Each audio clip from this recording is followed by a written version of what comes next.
Hey guys, and welcome to Searching for Ghosts on YouTube. This is the revisited series, The Disappearance of Cayce Lynn McDaniel. This episode has no number. We'll get into that. It's a bonus episode. It was one of the things I regret, because this one here's a game changer. And I guess because it was short, that's why I did that. But anyway, let's get into this first clip. Previously on Searching for Ghosts. And Cindy just knew Cayce was in that levee. And she went out there and talked to his wife at the time, wanting to see if we could get the police out there. And she said no. And then me and Cindy went to Huntington and got a map, an aerial map, because I don't know who it was. Somebody got the helicopter. But I was with Cindy when she went to the courthouse to get the aerial view for the airplane. That's what we were doing, where the police wasn't doing nothing. We was going. I was with Cindy, and I picked her up. We went and staked out with binoculars. Cindy was also told by police that this boyfriend was not involved in her disappearance. The reason we're doing this now is obviously Cayce's family. She needs a voice, and personally I'm tired of the starting and stopping over the past 20 years, and each year I get older, it eats at me more and more, and I can't let all this go. With the number of rumors that circulate this case, it's easy to become overwhelmed. Seemingly credible leads soon turn into conspiracy theories. When one follows these leads out, they soon have numerous people involved, either in the abduction or the cover-up. And the people supposedly involved include family and law enforcement. If you believe some of these theories, half of the city of Milan is involved. I'm not saying that there is only one person responsible, but my gut is telling me that it is fewer people, not more, who are involved in this. To me, nailing down the timeline of the night in question is the key to this. If we take into account the way Cindy and Steve have said they found the house that night, that leaves a 2.5 hour window for this to have happened. Unless this was a random abduction, then someone knew she would be at the house alone. But no one believes that this was a random abduction. That is the only thing that everyone can agree on. Milan Police Lieutenant Jerry Hartsfield said that, quote, Cayce left with someone she knew and felt comfortable with. Now, we need to find out who that is, unquote. And here's the thing. It has been stated that Cayce stayed at the church longer than others because she was helping clean up. So it wasn't like it was set in stone as to exactly what time she would be home. That's why the alleged phone call from the church is so wildly important in my mind. Also, if Cindy and Steve were out that night, it's not as if there would be a concrete time that they would have gotten home either. So it was either random good luck for her abductor to strike when she was home alone, or it was someone who was around that night. That should narrow down the list of people, instead of expanding it like these conspiracy theories do. So the details of the night of August 16th into the early morning of the 17th are of the utmost importance, and the people who know these details aren't willing to talk to me. I'm Brandon Barnett, and this is Searching for Ghosts.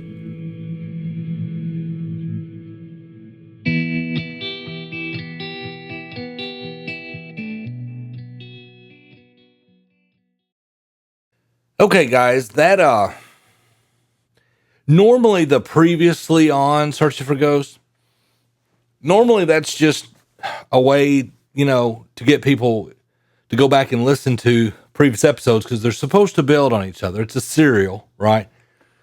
But in season 1, there wasn't a lot of building in some episodes, right? As much as say in Bethany's. But this one here is one hell of an intro, man. It's one hell of a previously on. And the reason being is finally things that were mentioned in way back episodes are relevant for real though now. So this is my favorite. That's why I put in the YouTube, the previously on, because it actually works and it actually shows what we're about to talk about in the episode and how it all ties together. With my opening monologue in this thing, I talk about the timeline because it's time to get after the Mr. X episode and all the all the people who were coming at me with that information, it was time to look. Obviously, nobody seems to know, or everybody seems to know everything, right? And it's everywhere, right? And doing a podcast without actual documentation, without police records, without police help, without input, all the things that I've been screaming about this whole series, you're really best guessing, man. I mean, you're just doing what you can with what you have. But one thing is, you've got a timeline when this had to have happened. And there's some discrepancies, but it's either between, Cayce either got home at midnight or 12:30 or somewhere in between. Okay. So give yourself a 30-minute pad to be wrong.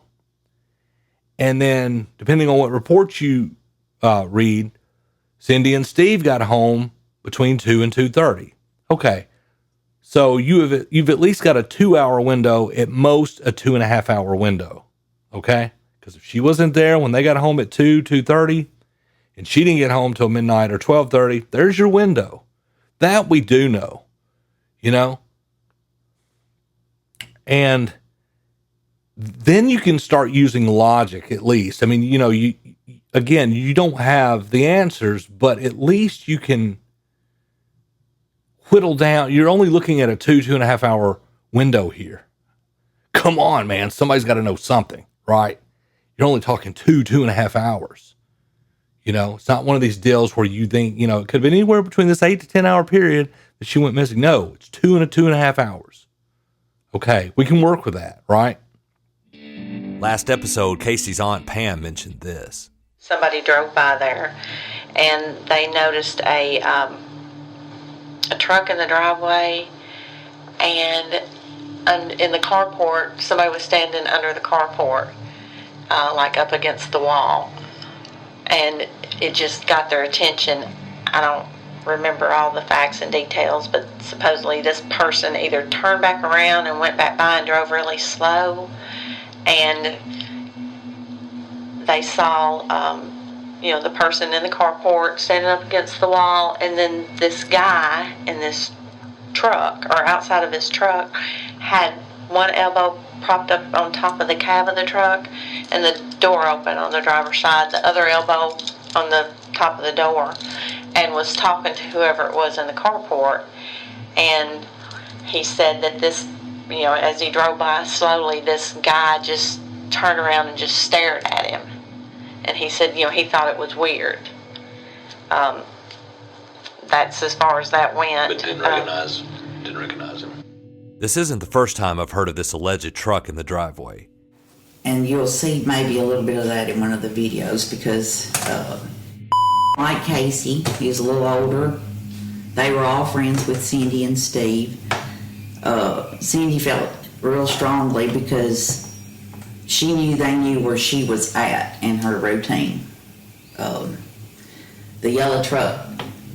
Okay, came up in the cycle. I gotta go back with this because after Cayce come up missing, Darcy and our friend took her to a black psychic, and we took Cayce's picture down the Bible, and Darcy said Cindy just broke down because everything he was saying was true, and he described his truck, and he described a pig farm, which there was a pig farm close to.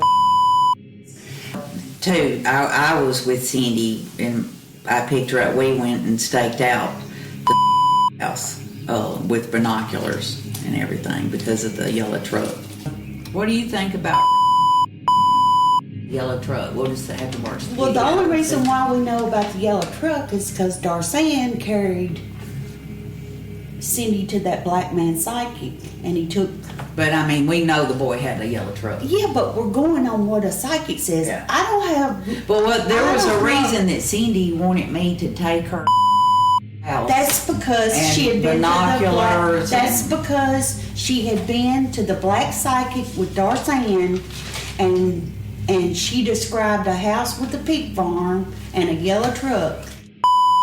Had a yellow truck and his daddy, there was a pig farm. And they moved right afterwards. But they could have been. Cindy McDaniel in the August 15th, 1997 edition of the Jackson Sun. Quote, "And I told them about an anonymous phone call about a truck seen in the driveway that night around 12:30 a.m. I guess they're investigating this. I don't know." Unquote.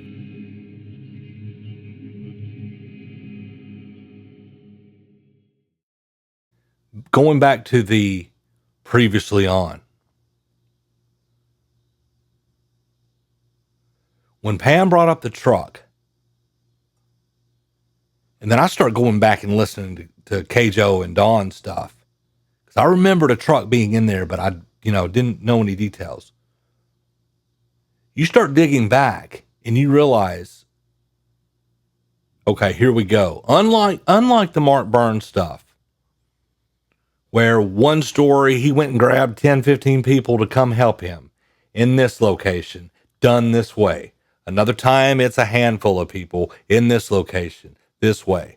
You gather all this stuff on Mark Burns, and never, ever does this happen, where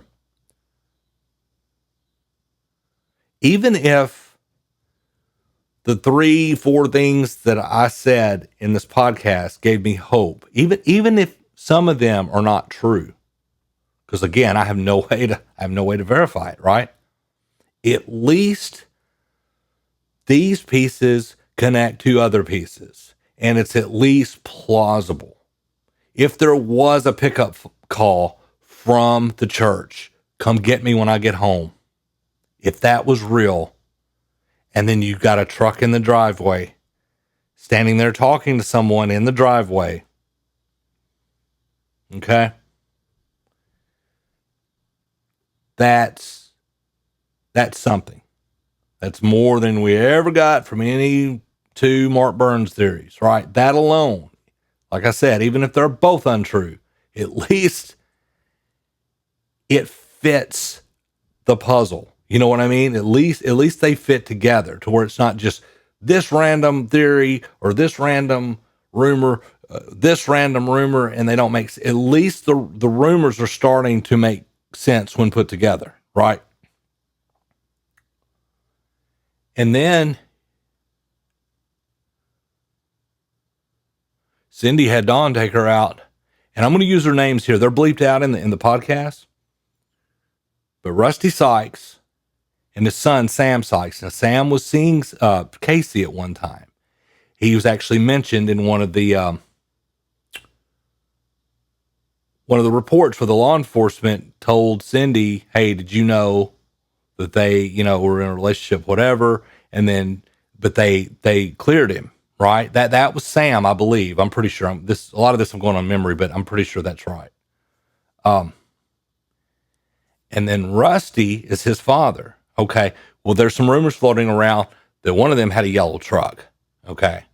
And I want to say we tracked that down, and it was a yellow Ford. And I think the truck that was seen in the driveway was a Chevrolet. And I don't think Sam had a vehicle of his own. He would borrow vehicles. I don't think he didn't have his license, or he didn't have his, he was old enough, but he didn't either have his license or he didn't have a vehicle of his own. So, again, it's not picture perfect, by any means, but, this is going to bring us to something later that comes up, which is the party at Rusty Cayce's house. So now at least you've got, okay, Sam Cayce, at least he knows Cayce. That was her boyfriend for a minute. We learn later, and I don't think we've revealed it yet in this episode, but I think we reveal later, okay, that there was this party at Rusty's house, his father's house. Okay, well, there you go. Now you got somebody who may or may not have a truck that looks like what Sam would be driving. He knows Cayce. A truck was seen in the driveway. Now you're getting more into Sanityville, even if it's not true. You can see where a phone call from the church to have somebody pick her up in the driveway, and then goes wherever. If there is one person who is more frustrated with the amount of conspiracies floating around and the lack of people coming forward with legitimate information in this case, it's Lucas, Cayce's cousin. Lucas has already been helping me behind the scenes throughout this podcast. He was the one trying to connect me with Cindy. We've tried floating different trial balloons with this podcast to get people to come forward. We've shied away from talking about certain things in order to give people an opportunity to speak first. But now, we're going to take it up a notch.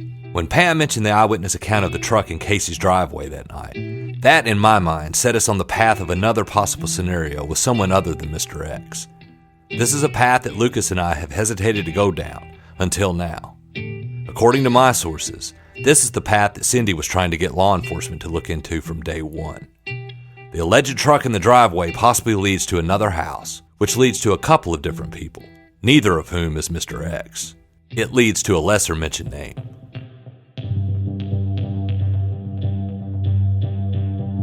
Mr. Y. And it just kind of fell out of the sky with the truck situation. And Lucas and I are still trying to track this guy down who saw this. And of course, we're running, and I don't know if I'd done this yet. Probably not. This was a bonus episode. And it's a very important episode. It's one of the episodes. If I had to pull 5 episodes out of this thing that were game changers, this one is a game changer. But I think it was 12 minutes. I think it was short, and I didn't feel out because we were still working on the truck angle and trying to figure out who that was and this and that. So I didn't really feel. I felt like it was rushed. I was putting this out to week, by the way. So I wouldn't even know what the next episode was going to be, week to week. So I think I felt rushed, and I put it out there and didn't even give it and put it as a bonus episode because I guess I was afraid I'd get critique for it being short, because a lot of it's Pam's older from the previous episode, her talking about the truck stuff. I use that to stretch it out, but I mean it's not filler. I mean this thing all it was a big deal, and I should have numbered it, and I hate I didn't because now it's a bone. And I remember when I put it out, it didn't get a bunch of listens because I guess people just thought it was bonus, right? And I can live without it, And but it's one of the most important episodes in the season. Mr. Y is Pete Hill. This truck, from this interview with Pam and Lucas, this almost off the cuff mention of the truck landed a slap dab in Pete Hill land. Been kind of looking into him too. There's not as much on Pete, never was. But we're having to, the thing was to get this Mark Burns stuff out of the way or out there. And then if there's something to it, have people come forward. Pete was on down the line. We were going there, and, but this forced our hand, which I guess I was bleeping everybody's name out because, there's a lot of names involved in a sense. I mean, you've got your main ones, but, I'm just not trying to throw everybody's name out there and just, especially with everything being so random and so many rumors about things. But, and I knew people who knew would know who we were talking about, and again, I think I end up toward the end, I don't bleep anything out, after a minute, because the X and Y thing got confusing, and a little useless knowledge on the Mr. X thing. That was from JFK, the movie JFK, Donald Sutherland's character, who meets with Kevin Costner, and he tells him about the deep state and all this stuff, with the conspiracy to kill JFK, and he was like, just call me X. Anyway, that's where Mr. X came from. And then it was just a logical thing to say, well, Mr. Y. But it was confusing. Hell, I got confused, and I came up with it. But anyway, so we're going to get into the truck situation, right? And this kind of puts us on, once we start airing this kind of stuff, then more comes out, regarding Pete. And this, we didn't know it. Like I said, I threw it out as a bonus. This podcast is taking a turn. And if I remember correctly, more, there are other Mark Burns stories that come in that are totally, I'd never heard before, that were totally different. And we try to run those down too. It's not like we just gave up and said, this is the thing, looking at all of it as it's coming in. But, again,